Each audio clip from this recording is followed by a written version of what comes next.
This is Euronews, our top stories.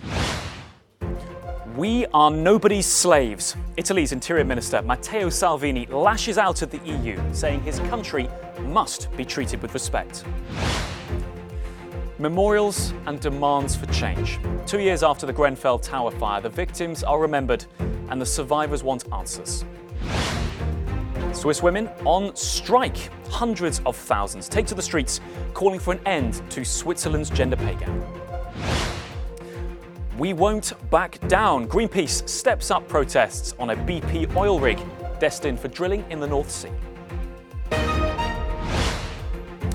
Hello and welcome to the programme. We're starting with Italy's Deputy Prime Minister, Matteo Salvini, who has said he has no plans to push for Italy to leave the European Union. He was speaking in an interview with NBC News reporter Claudio Lavanga. Mr. Salvini said the aim of his League party was to change the rules of the EU whilst remaining in the Union.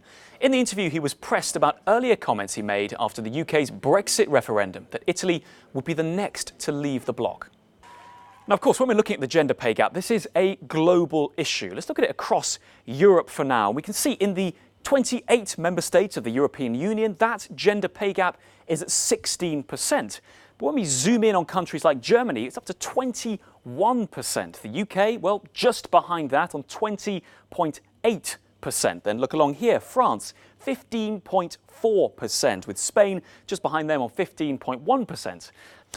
Well, welcome over to theCUBE. This is our social media news desk. And of course, the topic of climate, the climate marches, it's really been a huge topic of debate on social media right the way across Europe for 6 months and beyond. Well, now, in the climate crisis debate, we have a new chapter, and it's coming from Greenpeace. They have put more activists back on a BP oil rig that was due to go out to the North Sea. You can see they're using the hashtag there, BP shutdown. Greenpeace really not holding back. Originally, the first batch, if you like, of these protesters were removed by police. Greenpeace's response, well, let me show you.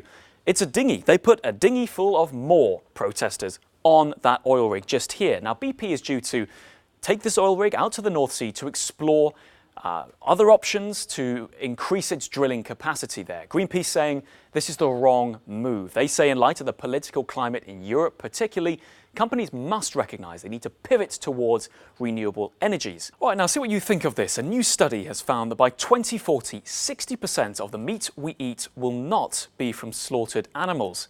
Instead, that study is predicting a massive shift to lab-grown and plant-based meat alternatives.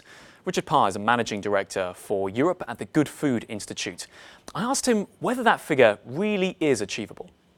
I mean, picking up on that, Richard, I think leaving the plant-based stuff to one side, we're speaking to you from France. I can tell you in France particularly, I imagine there might be, and other countries too, a bit of a hurdle to convincing meat lovers to adopt lab-grown meat. I mean, tell me about this. Does it taste the same? Is it the same experience? Are people really going to adopt this? Well, thank you for watching Euronews. Of course, you can get all the latest in 12 languages on euronews.com. We leave you now with a no comment from Peru's northern border, where Venezuelan migrants are waiting, hoping to be accepted into the country. Thanks for watching.